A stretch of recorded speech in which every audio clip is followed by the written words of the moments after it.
Hi, I'm Eden from Eden Eats on the Cooking Channel, and you're watching Mr. Media.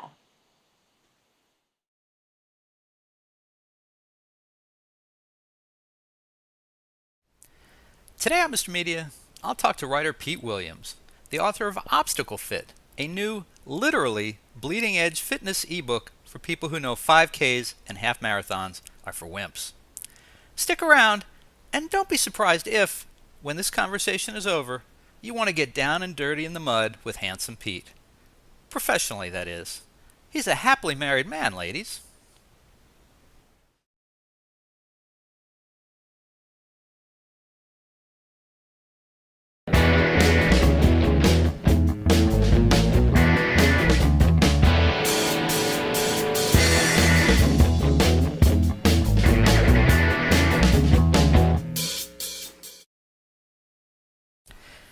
Today's episode of Mr. Media Interviews is brought to you by GoDaddy.com.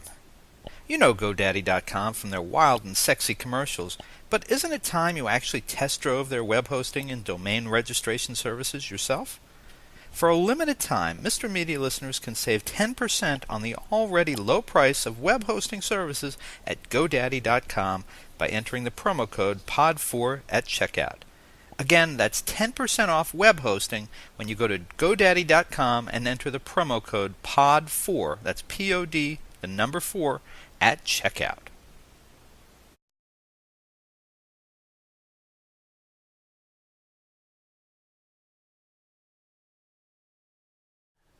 Mr. Media is recorded live before a studio audience of aggressive, eager, athletic mutters who look down their noses at the likes of me in the new media capital of the world, St. Petersburg, Florida.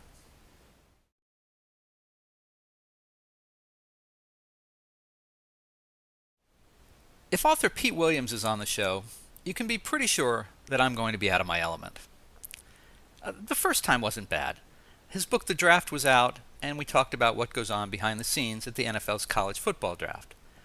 I kept my head above water, barely, on that one. But ever since he met professional fitness trainer Mark Verstegen and co-authored a series of core performance titles, it's been man overboard for Mr. Media. My training regimen consists of getting up every morning, walking to the kitchen, taking a bunch of vitamins, walking the dog for 20 minutes, and then walking to my desk. Pete, on the other hand, has moved on to marathons, triathlons, and Ironman competitions. He wrote a vook, that's a book plus a video, called Paddle Fit, and I actually went out into the waters of Tampa Bay with him to videotape our last interview. And I'm not much of a water bird. This time around, Pete's latest ebook is called Obstacle Fit. In it, he explores a world completely foreign to me, where people get fit by creating ridiculous challenges to their well-being and sanity. At least that's the way I see it. Pete Williams, welcome back to Mr. Media. Thanks, Bob. Great to be here. Always good to see you, even if I have no idea what you're doing, even when you explain it to me. And Pete, you know I love you. We've been friends a long time, but I got to say, you are one crazy mofo. You're only, 30 years old, 20 years old? I mean, Yeah, and I wish. what on earth are you going to be doing to challenge yourself at 40 or 50? Well, Jack LaLanne was still challenging himself well into his 80s, so I guess that's the route I'm heading. But much like my career, when it comes to my fitness regimen, I have ADD. I just go from one thing to another. So who knows what I'll be doing at that point? I mean, this stuff has gotten pretty.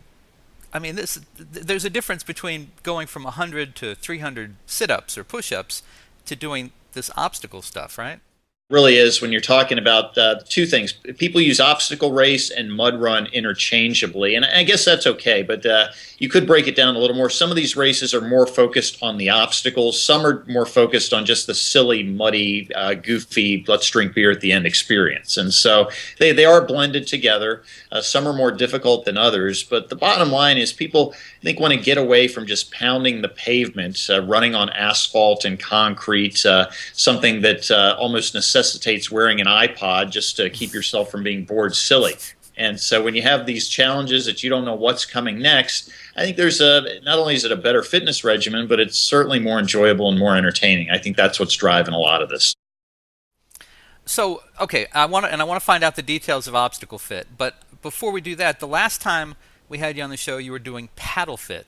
Now, how do you go from the calm serenity of that to this crazy, insane world of obstacle fitness? I think there's an element of those of us who are in endurance sports. So we're kind of looking for different challenges. We don't want to just stick with triathlon, which in and of itself is three things brought together. We don't want to stick with just road running. We don't want to stick with just, say, water sports. And then we head off to obstacle racing. So for me, I think that's it. I'm always looking to mix things up in my training regimen just to keep myself from getting bored. And really, when you're talking about fitness, the key for any of it is to keep challenging your body in different directions, because it adapts quickly to no matter how difficult the workout you're doing. If you do it over a period, the same thing of even a few weeks, well, you're not going to get the response. And so for me, it's kind of two-pronged there. I really enjoy the obstacle racing because I found, ironically, it kind of appeals to my jack of all trades, master of some on a certain day sort of training. If you have a little bit of everything, you're going to do well in obstacle training, because for the most part, when you talk about people who work out, there are two types of people. There are people who run but don't do a lot of strength training, and then your proverbial gym rats who don't do a lot of running. Well, you need both for obstacle racing, and I found that my kind of background with a little of both has really helped me be pretty competitive in this, and naturally I think when you're pretty competitive in something and doing well, that kind of propels you to do it even more. Now I'm thinking about obstacle racing, and I'm thinking about 20 years ago well, I guess almost 30 years ago, when the MTV generation basically started, we went from, like, a music video would be like a simple story, and there'd be, long shots, and then as MTV picked up speed, we went to the point of shots were every 3 seconds, because the thought was that the young viewer or young music fan, you couldn't keep their attention unless you're constantly flashing new things at them, and there was new images and new things. Everything had to be constantly exciting. It seems to me that maybe there's some similarity here, and that there were whole generations going back to Jim Fixx and even before, who were quite content to just run. And like you said, they were runners, and there were people who were gym rats. Now it seems like there's something new. Every time you and I talk, it seems like there's something new. I mean, there's the Ironman competitions, which I think that whole company is actually owned out of the Tampa Bay area. When do you reach a point of enough is enough? Well, there's this whole mud run concept has spawned, I think, what people are calling themed races, where we see the color run, where you're doused with various powders and you wear a white T-shirt. That's kind of clever. We see beer runs have become very popular. Yeah, just big surprise there. Free beer, hey! Why didn't we think of that? That's become very popular.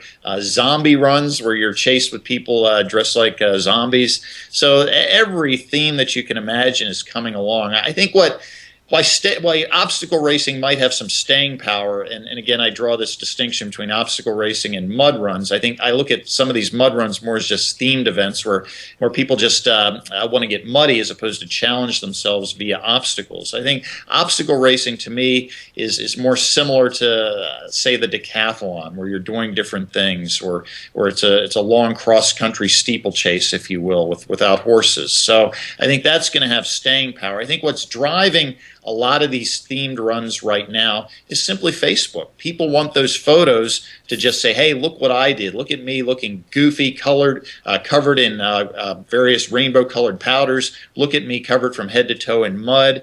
Look at me wearing the Tough Mudder Finisher's headband, which is this goofy, looks like something from the American Basketball Association that Slick Watts would wear, the orange headband. So all of that, I think, is driving this right now. But I think 3 to 5 years from now, we're going to look back and say, wow, this is what evolved into what we now know as obstacle racing. Yeah, I was just thinking the last 6 weeks here in downtown St. Pete, we had the first color run that they did. This past weekend, I guess, was the Rock and Roll Half Marathon, and there was probably something else. And then, of course, there's the St. Anthony's Triathlon will come up, and St. Pete also had something called the Glow Run, where you wear the glow sticks around your neck, essentially, and have it late at night. So there's that as well. And St. Pete is no different than many other markets where this is happening. Well, in that they can do all this in January and February, of course. Right. So we see even more of it in the Tampa Bay area. But it's something we're seeing all over the place. The market for this, and you may say, well, why is this happening now?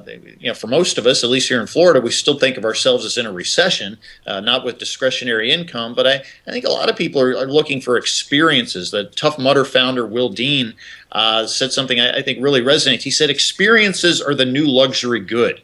We don't talk about, hey, look at this car I bought or anything else. It's again, the Facebook phenomenon. Hey, look what I did over the weekend. It's not that I went to the Super Bowl or I went and paid to watch something. I participated in something. I experienced it. And that's something, hey, I'm as big a sports fan as anybody, but I don't consider myself to have experienced an event. When I go to an NFL game, I certainly didn't strap on the pads. And so I think that's what's fueling this as well, this whole experience factor. Well, along that line, when did your professional career change in that you went from being a sports journalist who covered things to being a participant journalist who writes about what you're doing and you're actually, Yeah, the segue for me was meeting Mark Verstegen, who's a very prominent trainer based in Phoenix. He's now a world conglomerate with his training centers. He trains international soccer teams, most notably in Germany. And just I met Mark through covering baseball and football and some of the players he was training in the NFL and Major League Baseball. But gradually he and I started writing books for the general population. And then along the way, after I think our third book, which was Core Performance Endurance, I took up triathlon and started really applying the stuff. And it always worked out to a degree, but really started applying the stuff that Mark and I were writing about. And that's been carried over into the paddleboarding, the book you mentioned I wrote with Brody Welty, now my own book, Obstacle Fit, on obstacle racing. And just in the last year, I picked up a certification through the National Association of Sports Medicine. I'm a certified personal trainer through them, not because I plan to train people. I'm happy to offer friendly advice to my friends, but mainly because as a journalist, I wanted to have some more credit behind my own writing. And so I guess making that transition, it has been a gradual process, but here I am. All right. So now let's talk about an obstacle course. Let's talk about what it's about, because I'm sure there's probably two types of people that would tune in for this interview. One would be people who already know about it and want to hear you talk about it, and others who are curious about it and want to learn more. So tell me, if I sign up for an obstacle event, what am I actually looking at? And do I know what the obstacles are, or is that part of the surprise? Yes and no. What you're looking at, you'll be looking at a course of between 3 and 12 miles. They'll tell you the general distance. This isn't really GPS to the tenth of a mile the way it is with road racing, but it'll be pretty close. And you'll be looking at, for let's say a 5K run, maybe a dozen obstacles over that period. And they could be things just as simple as running through a muddy creek. Or they could be things that are constructed that day, walls of 4, 6, 8, even 10 feet high that you have to get over either with yourself or with the help of some friends.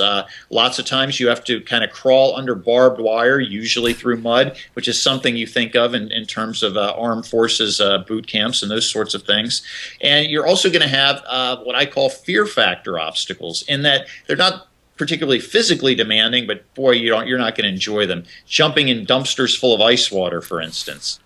Some, such as Tough Mudders, become kind of famous for their electroshock, where they hang electrically charged wires and you have to run through them. And depending on the day and who's manning the switch, you're going to get a charge of something along the lines of, I can barely feel that, to I might be knocked over. You just never know. So, and then there's, of course, always plenty of mud crawls, usually some water obstacles. Swimming, not usually required, because they recognize a lot of people don't have the proper swimming skills, so they will either allow you to skip those obstacles, they'll give you a flotation device, something along those lines. So you put that over a course of 3 to 12 to some cases even 15 miles, and that's what you're looking at. Some people do these as teams. Sometimes that's very much encouraged. Sometimes it's very much discouraged, and you have to do this on your own. And when you don't complete certain obstacles, you have to complete 30 burpees, which, if you're not aware of what a pleasant thing a burpee is, it's sort of this lunging, jumping, push-up motion that's it's really hard to do more than 10 without really gasping for air, and that's just the point. So you throw all that together. It's a physically challenging event in a lot of ways, very much a polar opposite of your typical 5K, 10K run. Well, as you were talking about diving to a dumpster full of ice, or getting an electrical charge, I was going to ask you, if there are obstacles that you A, either can't do, or B, don't want to do. So there is a workaround, you're saying. There is some obstacle races will just say, hey, if you don't want to do it, just don't do it. We'll just run around it. Others, such as the Spartan race, which is notorious for their 30 burpee penalties for events that you either cannot do, meaning you mess it up, you fall off the balance beam, you fall off the wall, or you just don't want to do, then you can do 30 burpees. But over the course of a 1 or 2 or 3 hour Spartan race, after you've done 2, 3, or 5 sets of burpees, you're going to do everything possible to avoid having to do another. Have you met yet an obstacle that you would not do? I have not. Thankfully, through triathlon, I've become a proficient enough swimmer. Not a very good one, but by triathlon standards, but by obstacle race standards, a pretty good one. And so there's that. I think what these races do is you discover what your weakness is. I never thought of myself as a claustrophobic person, but in some of these challenges where I've been in dark tunnels on my hands and knees, that's been disconcerting. Some people just jumping into that ice water. Living in Florida, my blood is thin. I'm a wimp as much as anybody. Even the temperature gets below 50, I'm miserable. But I don't find jumping in a dumpster full of ice water as miserable as some people. I'll take that over the claustrophobic stuff any day. I cannot imagine going through one of these and paying for the luxury, paying for the privilege to do so. Well, right? and the fact that somebody's going to control sending some electricity through my body, no, that's just not going to happen. And I'm not at that point. I think of a lot of young men who might be protecting, the crown jewels and their ability to reproduce in the future, like yourself perhaps. And I just think, no, that's just that. No, you're not. Some kid, who's in his second year of college, pushing a button there to, send an electrical charge, not going to happen.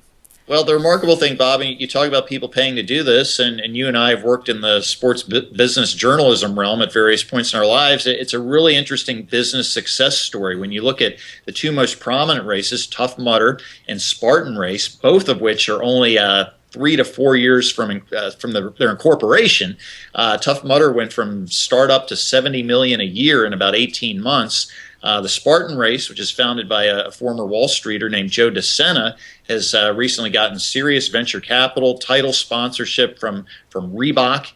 They've partnered with Major League Baseball to the point where they're staging Spartan races. They had one in Fenway Park. They're having one in New York City Field and at Citizens Bank Ballpark in Philadelphia coming up. So really a big business when you're looking at charging, depending on when people register. These things can cost you between $80 and $200 to register. They've been scaled quickly with a lot of these, not a lot, but the tours like Tough Mudder and Spartan scaling quickly to 60, 80 events worldwide a year. And so just an estimated 2 million people did one last year, and it's probably going to come close to doubling this year. It's crazy. I'm sorry. I just think it's, when I said questioning well-being and sanity. And why didn't we think of this? Exactly. Well, no, I don't know about that. I think about it in my nightmares, but I wouldn't have asked people to pay to go through it, I guess. And so tell me how you and Mark operate in that. This is not a project you did with Verstegen. You did this on your own. Is he not particularly an obstacle guy, or is it just that you got on this yourself ahead of him? I got this ahead of him. I think what's very interesting is that Mark's company, Athletes Performance, does deal with U.S. Special Forces. They work with they're contracted by the Department of Defense, and they work with the military at the highest levels when you're talking about special operations. But no, this is not something, aside from the fact that in a couple weeks I plan to do a Tough Mudder with Mark and some of his staff members in Phoenix. But no, this is my as a fitness book. I call this my first solo album. Obviously, I've written books as a sports writer of sports and sports business related topics, but this is my first solo album as a fitness endeavor, and that's one reason I went and got became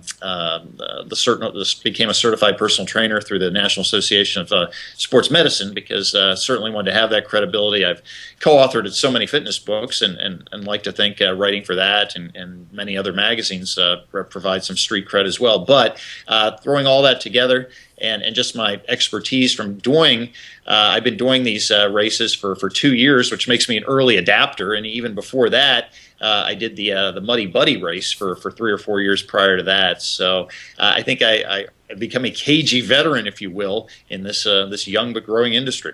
All right, so let's go into the book itself, and that's probably where we'll kind of wind up. The book it's an ebook. I'll remind people it's available in all ebook formats, so you can get it however you read your ebooks. And for most people, even that means you can see it on your computer if you have an Amazon Kindle account, for example. But what's in the book? It's about 25,000 words, so it's not like an overly long read. Take us through the design of the book so people know what they're going to find in there when they download it.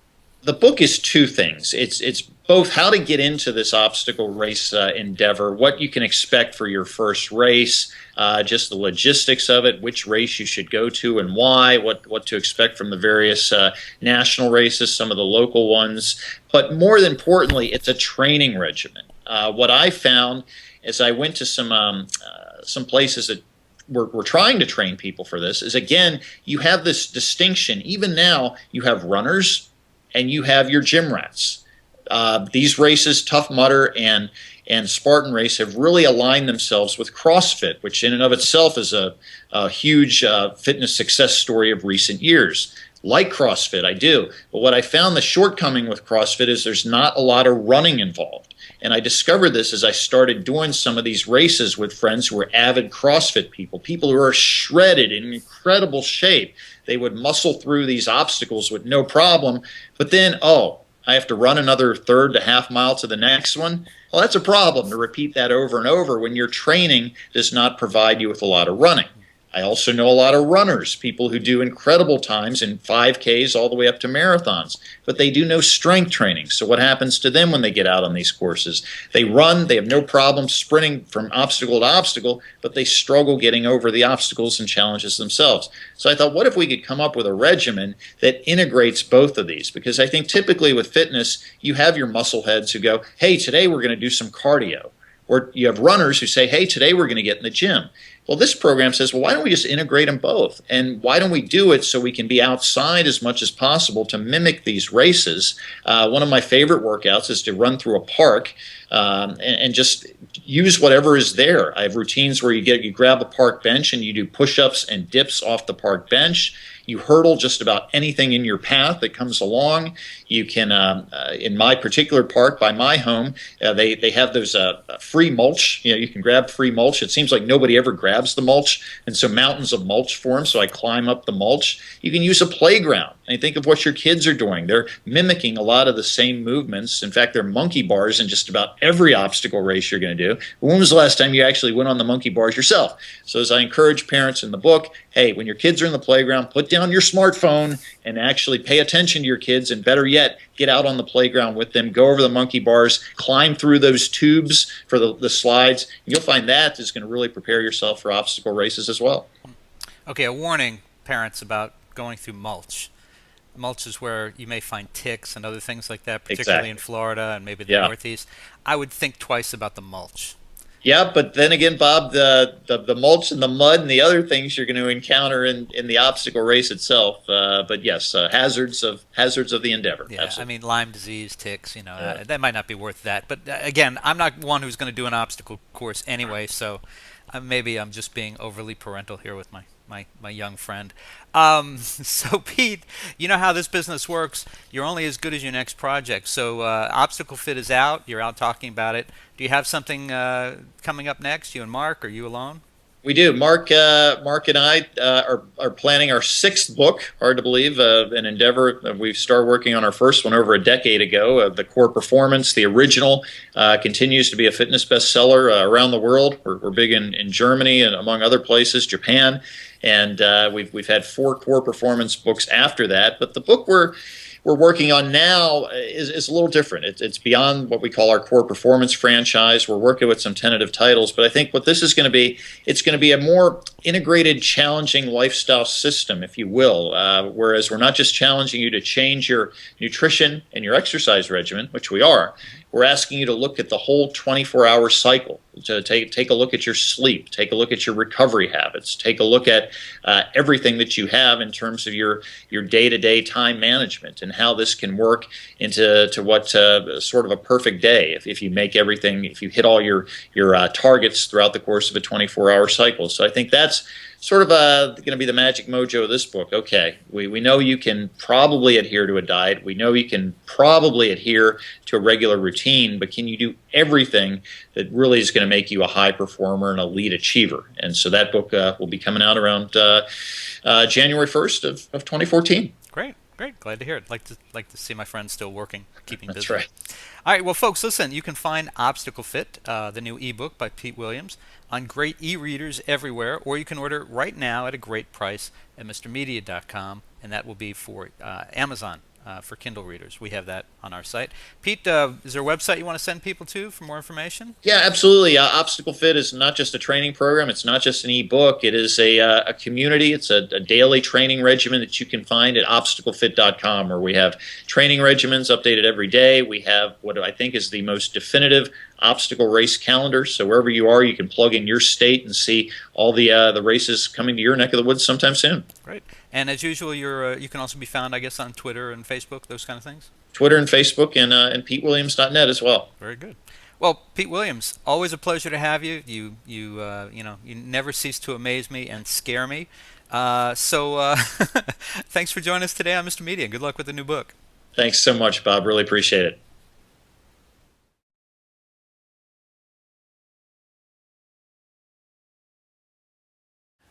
You can see and hear almost 1,000 Mr. Media interviews by visiting our main site, mrmedia.com, mrmedia.com.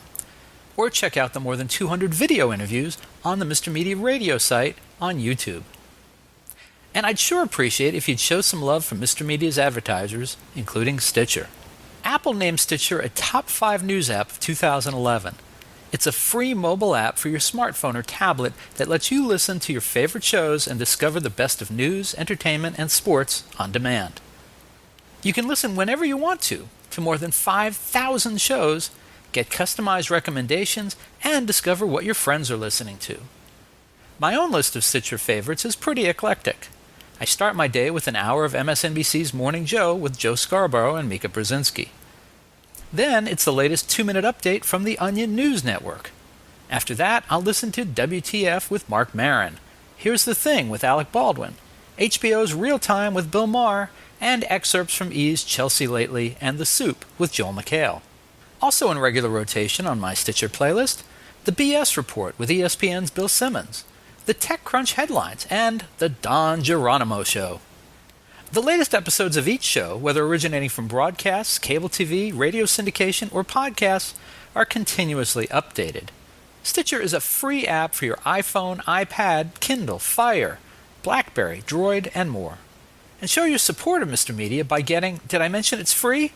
The app at stitcher.com/Mr. Media. That's stitcher.com/MRmedia. Stitcher Smart Radio, the smarter way to listen to radio. We're also supported by Audible. Check out Audible's 30-day trial membership and download the audiobook version of the book everyone's been talking about, 50 Shades of Grey by E.L. James. Sign up for your free trial today at audible.com/radio. Again, audibletrial.com/radio. And finally, if you need a disc jockey for a wedding, bar mitzvah, corporate event, or just a big old party, please consider calling 1-800-DIAL-DJs, the party authority for all your party entertainment needs. You can call 1-800-DIAL-DJs or go to their website, 1-800-DIAL-DJs.com, and tell them Mr. Media sent you. And thanks for listening.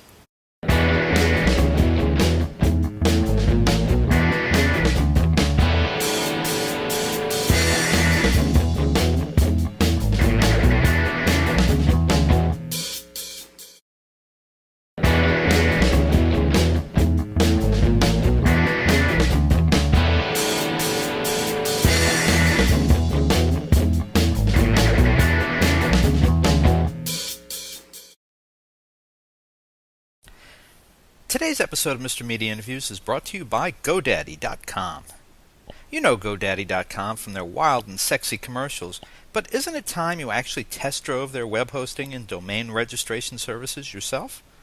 For a limited time, Mr. Media listeners can save 10% on the already low price of web hosting services at GoDaddy.com by entering the promo code POD4 at checkout. Again, that's 10% off web hosting when you go to GoDaddy.com and enter the promo code POD4, that's P-O-D, the number 4, at checkout.